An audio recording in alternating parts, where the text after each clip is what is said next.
ಏನಾದ್ರು ಸ್ವಲ್ಪ ಜೋಶ್ ಇರ್ಬೇಕಲ್ಲ, ಎಲ್ಲ ಯುವಕರು ಸೇರಿದ್ರ. ಎಲ್ಲರಿಗೂ ಒಳ್ಳೇದಾಗ್ಲಿ. ಇವತ್ತು ಈ ಒಂದು ಪೂರ್ವಭಾವಿ ಸಭೆಗೆ, ಟೂರ್ನಮೆಂಟ್ ನ ಪೂರ್ವಭಾವಿ ಸಭೆಗೆ ತಾವೆಲ್ಲರೂ ಕೂಡ ಆಗಮಿಸಿದ್ದೀರಾ. ತಮಗೆಲ್ಲರಿಗೂ ಕೂಡ ಹೃತ್ಪೂರ್ವಕ ಸ್ವಾಗತವನ್ನ ನಾನು ಬಯಸ್ಕೊಂತೀನಿ. ವೇದಿಕೆ ಮೇಲೆ ಆಸೀನರಾಗಿರುವಂತಹ ಎಲ್ಲರಿಗೂ ಕೂಡ ಸ್ವಾಗತವನ್ನು ಬಯಸ್ಕೊಂತ, ನಿಜವಾಗ್ಲೂ ಕೂಡ ನಮ್ಮ ಮೂಡಲ ಬಾಗಿಲು ಮುಳುಬಾಗಿಲು ಹೆಮ್ಮೆಯ ಮುಳುಬಾಗಿಲು. ಇಲ್ಲಿ ಹಲವಾರು ವರ್ಷಗಳಿಂದ ಪ್ರತಿ ವರ್ಷನೂ ಕೂಡ ಕ್ರಿಕೆಟ್ ಟೂರ್ನಮೆಂಟ್ ಆಗಿರಬಹುದು, ವಾಲಿಬಾಲ್ ಆಗಿರಬಹುದು, ಎಲ್ಲ ಕಾರ್ಯಕ್ರಮಗಳು ಕೂಡ ನಮ್ಮ ಮುಳುಬಾಗಿಲಿನಲ್ಲಿ ಅತಿ ಹೆಚ್ಚಾಗಿ ನಡೀತಾ ಇರ್ತವೆ. ಅತಿ ಹೆಚ್ಚಾಗಿ ನಡೀಬೇಕು ಅಂದ್ರೆ ಯುವಕರಲ್ಲಿ ಆಸಕ್ತಿ ಇರಬೇಕು.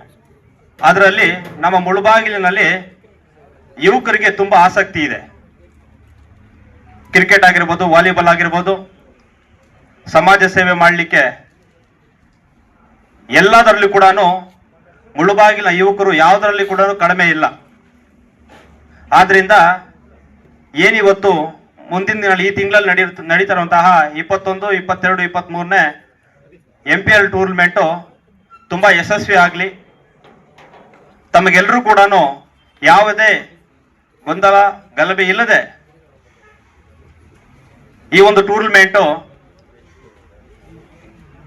ಸಂತೋಷದಿಂದ, ಸಡಗರದಿಂದ ಯುವಕರೆಲ್ಲರೂ ಸೇರಿ ಯಾವುದೇ ಭೇದ ಭಾವ ಇಲ್ಲದೆ ನಾವೆಲ್ಲರೂ ಕೂಡ ಹೊಂದಾಣಿಕೆಯಿಂದ ಸಾಗಬೇಕು. ಒಂದು ತಾಯಿಯ ಮಕ್ಕಳಂತೆ ಬದುಕು ಬಾಳ್ಬೇಕು. ನಮ್ಮ ರಾಷ್ಟ್ರ ಕವಿ ಕುವೆಂಪುರವರು ನಾಡಗೀತೆಯಲ್ಲೇ ಬರೆದಿದ್ದಾರೆ, ಹಿಂದೂ ಕ್ರೈಸ್ತ ಮುಸಲ್ಮಾನ.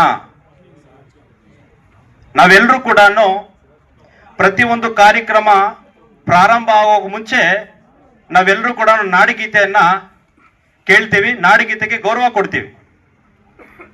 ಆದ್ರಿಂದ ಯಾವುದೇ ಭೇದ ಭಾವ ಇಲ್ಲದೆ, ಮನಸ್ತಾಪಗಳಿಲ್ಲದೆ, ಒಂದು ಮಾತು ಬರುತ್ತೆ, ಒಂದು ಮಾತು ಹೋಗುತ್ತೆ, ಸಹಜ. ಆದ್ರಿಂದ ಯಾವುದು ಕೂಡ ಗಲಾಟೆಗಳಾಗಬಾರ್ದು. ಯಾಕಂದ್ರೆ ಇದು ಜಿಲ್ಲೆಯ ಒಂದು ಟೂರ್ನಮೆಂಟ್ ಆಗಿರೋದ್ರಿಂದ ನಮ್ಮ ಒಂದು ಮೂಡಲ ಬಾಗಿಲಿಗೆ ಬೇರೆ ಒಂದು ತಾಲೂಕಿನಾದ್ಯಂತ ಒಂದು ಕ್ರಿಕೆಟ್ ಆಡುವಂತಹ ಆಟಗಾರರು ನಮ್ಮ ಮುಳುಬಾಗಿಲಿಗೆ ಬರ್ತಾರೆ. ಅವ್ರಿಗೆ ನಾವು ಗೌರವ ಕೊಡ್ಬೇಕು. ಒಂದು ಮಾತು ಬರುತ್ತೆ ಹೋಗುತ್ತೆ, ನಾವು ಅದನ್ನ ಸರಿಪಡಿಸ್ಕೊಂಡು ಹೊಂದಾಣಿಕೆಯಿಂದ ನಾವೆಲ್ಲರೂ ಕೂಡ ಈ ಕಾರ್ಯಕ್ರಮವನ್ನ MPL ಟೂರ್ನಮೆಂಟ್ ಅನ್ನ ಯಶಸ್ವಿ ಮಾಡ್ಕೊಳ್ಬೇಕು. ಅದರ ಜೊತೆಗೆ ಈ ಟೂರ್ನಮೆಂಟ್ ನ ನಾವು ಕೂಡ ನಿಮ್ಮ ಕರ್ನಾಟಕ ರಕ್ಷಣಾ ವೇದಿಕೆ ವತಿಯಿಂದ ತಮ್ಮ ಒಂದು ಸಹಕಾರ ಇರ್ತೇವೆ. ನಿಮ್ಮ ಜೊತೆಗೆ ನಾವು ಕೈ ಜೋಡಿಸ್ತೇವೆ.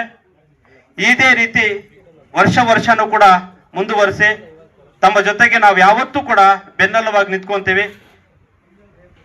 ಈ ಒಂದು ದೇಶದ ಶಕ್ತಿ ಯಾರಪ್ಪ ಅಂದ್ರೆ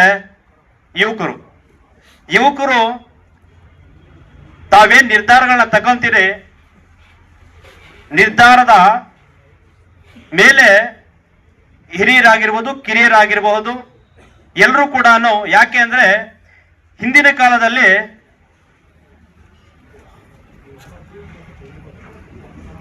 ಕಾಲದಲ್ಲಿ ನಾವೆಲ್ಲರೂ ಕೂಡ ತಮ್ಮ ತಾತ ಮುತ್ತಾದಂದ್ರು ಆವಾಗ ಒಂದು ಕಾಲ ನಡೀತಿತ್ತು. ಇವಾಗ ಏನಿದ್ರು ಕೂಡ ನಮ್ಮ ಜೀವನ ಹೆಂಗಿದೆ ಅಂದ್ರೆ ಕೂತ್ಕೊಂಡಿದ್ದ ಹತ್ರ ಮೊಬೈಲಲ್ಲಿ ಎಲ್ಲ ವೀಕ್ಷಣೆ ಮಾಡ್ಬೋದು. ಆದ್ರಿಂದ ಟೂರ್ನಮೆಂಟ್ನ ಏನು ಮೊಬೈಲಲ್ಲಿ ವೀಕ್ಷಣೆ ಅದು ಕೂಡ ಇಕ್ಕಿರ್ತೀರ ಅನ್ಕೊಂತೀನಿ. ಎಲ್ಲ ನಮ್ಮ ರಾಜ್ಯಾದ್ಯಂತ ಎಲ್ಲರೂ ಕೂಡ ಬೇಕಾದ್ರೂ ನಮ್ಮ ಮುಳುಬಾಗಿಲಿನ ಒಂದು ಟೂರ್ನಮೆಂಟ್ ಮೊಬೈಲಲ್ಲಿ ವೀಕ್ಷಣೆ ಮಾಡಬಹುದು. ಆದ್ರಿಂದ ಈ ಕಾರ್ಯಕ್ರಮ ಯಶಸ್ವಿ ಆಗಲಿ, ತಮಗೆಲ್ಲರಿಗೂ ಕೂಡ ಒಳ್ಳೇದಾಗ್ಲಿ. ನಾನು ಆವಾಗಲೇ ಹೇಳಿದ್ದೀನಿ, ನಿಮ್ಮ ಜೊತೆಗೆ ಯಾವತ್ತೂ ಕೂಡ ನಾವೇ ಇರ್ತೇವೆ.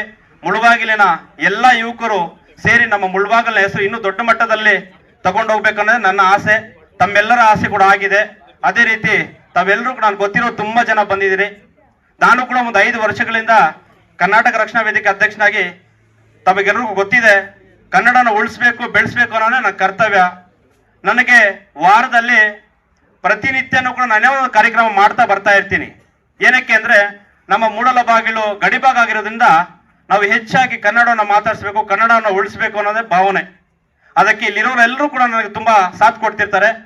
ಆದ್ರಿಂದ ಈ MPL ಟೂರ್ನಮೆಂಟ್ನ ಆಟಗಾರರಿಗೆ ಸದಾ ನಾನು ಯಾವತ್ತೂ ಕೂಡ ನಿಮ್ ಜೊತೆ ಇದ್ದು ಈ ಕಾರ್ಯಕ್ರಮವನ್ನು ಯಶಸ್ವಿ ಮಾಡೋಣ ಅಂತ ಈ ಸಂದರ್ಭದಲ್ಲಿ ಹೇಳ್ತಾ, ಮಾಧ್ಯಮ ಮಿತ್ರರು ಬಂದಿದ್ದಾರೆ, ಪತ್ರಕರ್ತರು ಬಂದಿದ್ದಾರೆ, ತಾವೆಲ್ಲರಿಗೂ ಕೂಡ ಧನ್ಯವಾದ ಹೇಳ್ತಾ, ಇದ್ರಲ್ಲಿ ನಾನು ಏನಾದ್ರು ಮಾತಾಡೋದ್ರಲ್ಲಿ ಏನಾದ್ರು ಸ್ವಲ್ಪ ಹೆಚ್ಚು ಕಡಿಮೆ ತಪ್ಪಿದ ದಯವಿಟ್ಟು ಕ್ಷಮಿಸಿ ಅಂತ ಈ ಸಂದರ್ಭದಲ್ಲಿ ಹೇಳ್ತಾ ತಮಗೆ ಈ ನನ್ನ 2 ಮಾತನ್ನ ಮುಗಿಸ್ತಾ ಇದ್ದೀನಿ.